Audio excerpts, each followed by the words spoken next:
Eu acho lindo porque eu fico pensando, se fosse nos dias de hoje, será como seria o nosso enquanto família se perdesse um dos filhos e falar, será que a gente quer voltar assim, numa boa? Será que a culpa é sua? Você que esqueceu o menino e não sei o quê. Eu acho que lá em casa ia esses 3 dias ser calorosos. Mas a Sagrada Escritura diz assim, que José e Maria voltaram à procura do menino. Eles encontraram o menino cuidando daquilo que era dele, as coisas do pai. E o versículo que hoje eu quero trabalhar, porque hoje o grupo é para nós jovens, mas especificamente para a garotada, né, mais jovens do que nós, a obediência. A palavra de Deus diz assim que Jesus era submisso a seus pais. Jesus, verdadeiro Deus e verdadeiro homem, ele era submisso a José e Maria. É incrível porque Jesus, Criador, porque Deus, ele é submisso à criatura que é São José e Nossa Senhora. Maria linda, sem pecado, pura, imaculada, sem mancha, tremenda, não tem igual. Mas é criatura, né? É criatura. Muito menor que Jesus. Muito mais pequenininha que Jesus. Mas Jesus obedeceu a Maria. A palavra diz submissão. O que é submissão? Submissão é aquele que obedece, que acata a autoridade daquele que é maior. E o que Jesus hoje quer ensinar para nós neste grupo de oração? Que nós temos obediências a ser cumpridas por aqui. E aí, eu fui buscar no catecismo da igreja, porque tem coisa que às vezes a Joelma vai falar e vocês vão dar bronca comigo. Então a gente busca no catecismo, porque aí não dá para brigar com a Joelma, né? Olha o que diz o catecismo da igreja, os deveres dos filhos.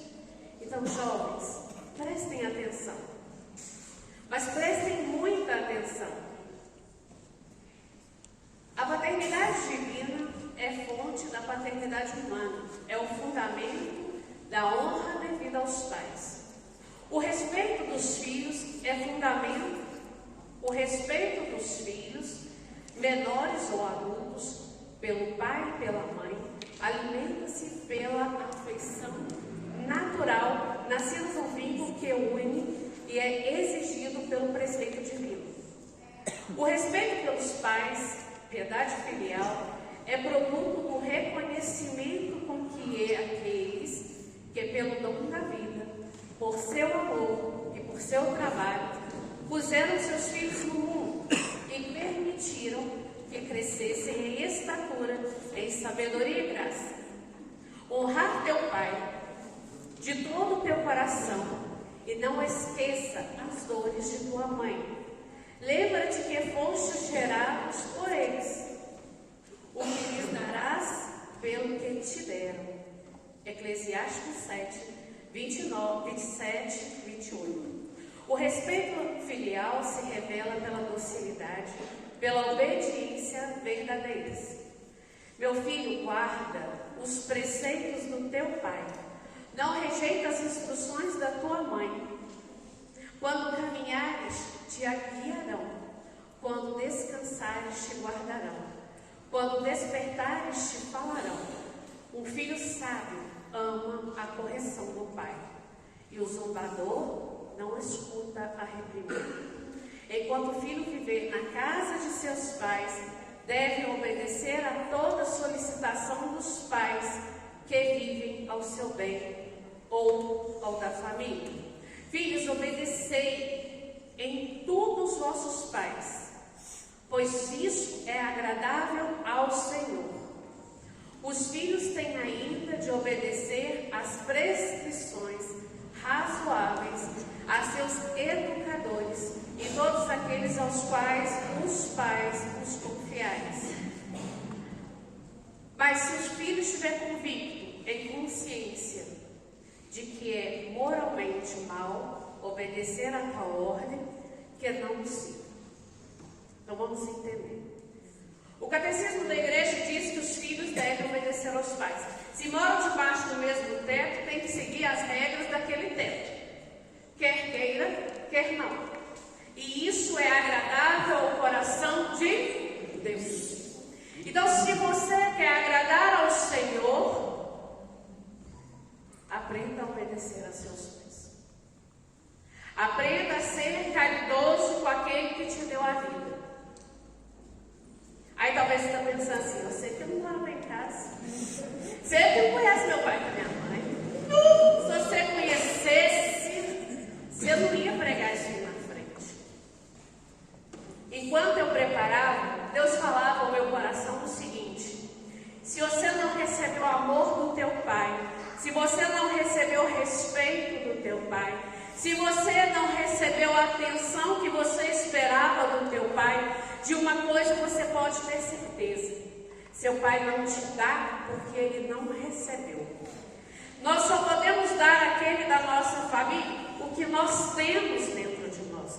Um pai que não recebeu o amor do pai, no caso do seu avô, da sua avó, ele dificilmente, se ele não for batizado no Espírito Santo, dificilmente ele vai conseguir te amar.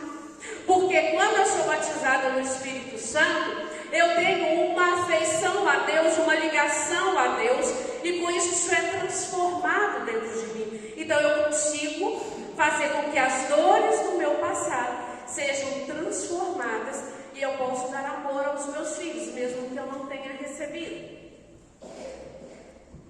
Mas se na tua casa o teu pai, a tua mãe não teve uma caminhada na presença do Senhor, se ele viveu uma vida desregrada, às vezes de alcoolismo, de vícios e etc., dificilmente ele vai conseguir transmitir um amor verdadeiro para você. Às vezes tem pais que têm um jeito atrapalhado de transmitir amor, né? Que a gente não entende. Mas olha, eu quero abrir um parêntese, tá? Agora, quem aqui é pai e mãe? Levanta a mão. Então, não vou descascar só os meninos, tem que obedecer vocês não, tá? Os meninos têm que obedecer sim, tem que amar sim. Mas enquanto eu preparava, Deus me falava que tem muitos pais que tratam os filhos como propriedade. E o Senhor pediu para te falar assim, pai e mãe: seu filho não é propriedade sua, ele é de Deus e está emprestado por você. Qual é o dever do pai? Se você pegar no catecismo da Igreja Católica um pouquinho mais para frente, vai dizer que a obrigação do pai e da mãe é educar na fé, amar e cuidar, dar bom exemplo, ensinar o caminho certo. Mas nós não somos o proprietário dos nossos filhos. O Senhor os fez livre. O Senhor, o que Deus deu para ele, eu falo assim, que a liberdade dos nossos, quem deu é muito maior do que eu. Então quem sou eu para tirar a liberdade de um filho meu? Então nós precisamos educá-los em fé, ensinar o caminho reto do Senhor, ensinar os desígnios do Senhor, buscar vivê-los, porque não adianta eu mostrar, eu falar, se eu não buscar viver. Então, nós pais temos a obrigação de ensinar os nossos filhos os preceitos do Senhor.